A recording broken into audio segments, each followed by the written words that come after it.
ആദർശ കേരളത്തിന്റെ കരളിന്റെ തുടിപ്പായ ആദർശ വിരോധികളുടെ കണ്ണിലെ കരടായ മൗലാന പേരോട് ഉസ്താദ് ആദരപൂർവ്വം ക്ഷണിക്കുന്നു.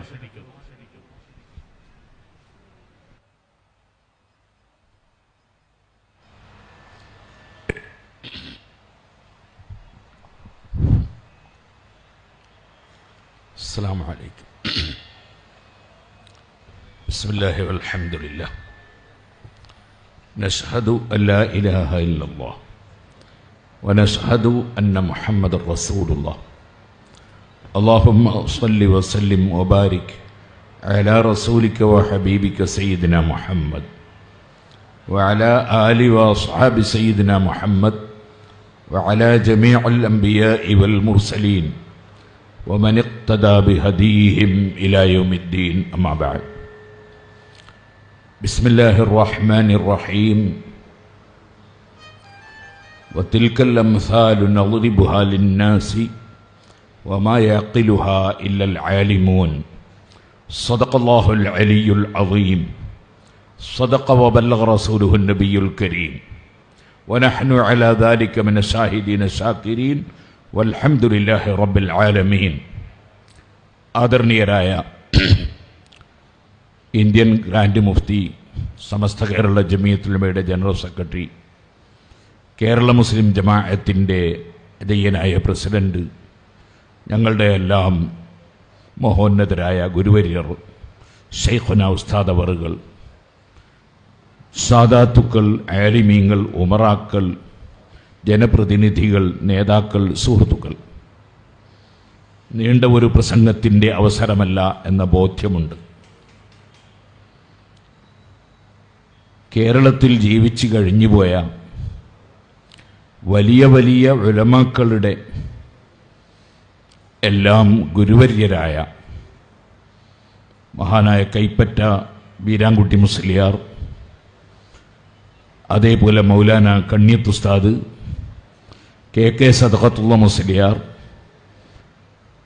അങ്ങനെ തുടങ്ങി കേരളം കണ്ട വലിയ വലിയ പ്രഗത്ഭരായ ഉലമാക്കളുടെ എല്ലാം ഗുരുവര്യരും സമസ്ത കേരള ജമിയത്തുൽ ഉലമയെ ശക്തിപ്പെടുത്തുന്നതിന് വേണ്ടി സമസ്തക്ക് എല്ലാവിധ പിന്തുണയും നൽകി, നിർദ്ദേശങ്ങൾ നൽകി, അതിൻ്റെ ധാരാളം സമ്മേളനങ്ങളിൽ അധ്യക്ഷം വഹിക്കുകയും തീരുമാനം പറയുകയും ചെയ്ത ശംസുൽ ഉലമ ഖുത്ബി മുഹമ്മദ് മുസ്ലിയാർ അവറുകളുടെ പേരിലുള്ള ഒരു നഗരിയിലാണ് നാം ഇവിടെ സംഗമിച്ചിട്ടുള്ളത്. അള്ളാഹു അവിടുത്തെ ബറക്കത്ത് കൊണ്ട് നമുക്ക് എല്ലാ വിഷയത്തിലും എല്ലാ ഖൈറും വർദ്ധിപ്പിച്ച് നൽകുമാറാകട്ടെ. മനുഷ്യർക്ക്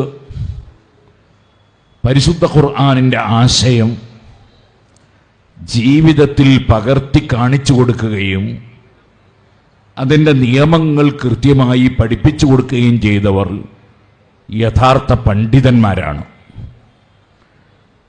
നിങ്ങൾ കേട്ടിരിക്കും, മഹാനായ ഇമാം അബൂ ഹനീഫ റളിയല്ലാഹു അൻഹു ഒരു ജൂത മതസ്ഥനായ ഒരു മജൂസിയായ, അഥവാ തീന ആരാധിച്ച് പരിചയമുള്ള, ആരാധിക്കുന്ന ഒരു വ്യക്തിക്ക് ഇമാം അബൂ ഹനീഫ റളിയല്ലാഹു അൻഹു കടം കൊടുത്തു.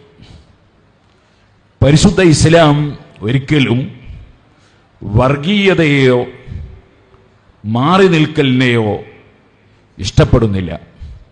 അഷ്റഫുൽ ഖൽഖ് സല്ലല്ലാഹു അലൈഹി വസല്ലം വഫാത്താകുമ്പോൾ അവിടുത്തെ ഒരു പടയങ്കി ഒരു യഹൂദിയുടെ വീട്ടിൽ പണയത്തിലായിരുന്നു എന്ന് ഹദീസിൽ നമുക്ക് കാണാം.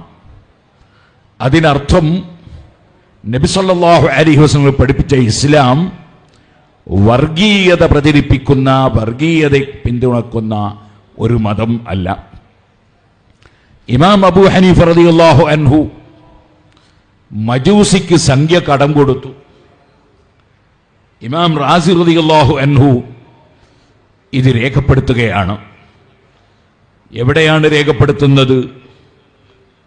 മനുഷ്യന് മുസ്ലിങ്ങൾക്ക് നിർബന്ധമായ വിഷയങ്ങൾ രണ്ട് വിധമാണെന്ന് പറഞ്ഞതിന് ശേഷം, ഒന്ന് അള്ളാഹുവുമായുള്ള കടപ്പാടാണ്, അതിലെന്തെങ്കിലും അപാകതകൾ സംഭവിച്ചു പോയാൽ അല്ലാഹു തആല മാപ്പ് തരാൻ സാധ്യതയുള്ളതാണ്. മാപ്പ് പറയുക എന്നത് നമ്മുടെ ബാധ്യതയാണ്. എന്നാൽ രണ്ടാമത്തെ ഭാഗം എന്ന് പറയുന്നത് അത് അടിമകളോടുള്ള, അള്ളാഹുവിൻ്റെ അടിമകളായ മനുഷ്യരോടുള്ള കടപ്പാടാണ്. അത് വളരെയേറെ ശ്രദ്ധിച്ച് കൈകാര്യം ചെയ്യേണ്ടതാണ്. മഹാനായ ഇമാം റാസി അത് വിശദീകരിച്ചുകൊണ്ട് അബൂ ഹനീഫ റളിയല്ലാഹു അൻഹുവിന്റെ ഒരു ചരിത്രം രേഖപ്പെടുത്തുകയാണ്. ഒരു മജൂസിയുടെ അടുക്കൽ കിട്ടാനുള്ള സംഖ്യ അബൂ ഹനീഫ റളിയല്ലാഹു അൻഹുവിന് അദ്ദേഹം അത് കൃത്യമായി എത്തിച്ചു കൊടുത്തില്ല. അബൂ ഹനീഫ റളിയല്ലാഹു അൻഹു അത് കിട്ടേണ്ട ആവശ്യം വന്നപ്പോൾ അദ്ദേഹത്തിന്റെ വീട്ടിന്റെ സമീപത്തേക്ക് പോയി. അങ്ങനെ വീട്ടിന്റെ അടുത്തെത്തിയപ്പോൾ വഖഅ അലാ നാലിഹി നജാസ, അബൂ ഹനീഫ റളിയല്ലാഹുവിന്റെ ചെരുപ്പിന്റെ അടിയിൽ ഒരു നജസ് ഒട്ടിപ്പിടിച്ചു, ഒരു മാലിന്യം അതിനോട് ഒട്ടിപ്പിടിച്ചു. അബൂ ഹനീഫ റളിയല്ലാഹു അൻഹു അതൊന്ന് ഒഴിവായി കിട്ടാൻ വേണ്ടി മഹാനവറുകൾ കാലൊന്ന് കുടഞ്ഞു. അങ്ങനെ കുടഞ്ഞപ്പോൾ ആ നജസ്, ആ മാലിന്യം മജൂസിയുടെ വീട്ടിന്റെ മതിലിന്റെ മേലെ പോയി പതിച്ചു. അബൂ ഹനീഫ റളിയല്ലാഹു അൻഹു ഫതഹയ്യറ, അബൂ ഹനീഫ, ഇമാം അബൂ ഹനീഫ വല്ലാതെ പരിഭ്രമിച്ചു പോയി. എന്നിട്ട് മഹാനവറുകൾ പറഞ്ഞു, ഇൻ തറക്തുഹാ കാന ദാലിക സബബൻ ലിഖുബിഹി ജിദാരി ഹാദൽ മജൂസി.